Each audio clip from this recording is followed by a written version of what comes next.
öz şəklini tapıb götürsün.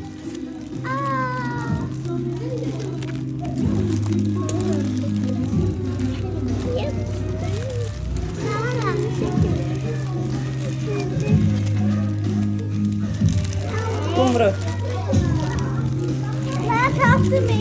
Haydi.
Martı mübarək, əziz anam, dünyanın ən gözəl anası.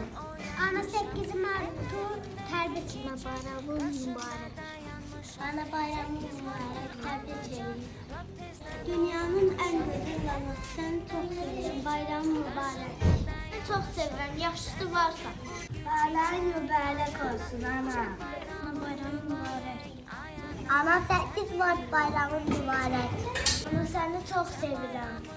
Ana 8 Mart günü mübarəkdir. Mübarəkdir. İlk mənim anamsın. Allah yaxşısı varsa. 8 Mart mübarək.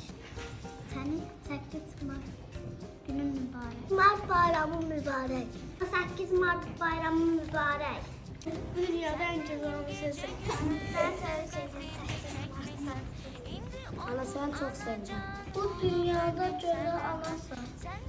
Səni çox sevirəm, ən gözəl ana. Səni çox sevirəm. Dünyanın ən gözəl anası sənsən. Mən səni çox sevirəm. Yaxşı ki varsan, dünyanın ən gözəl anası.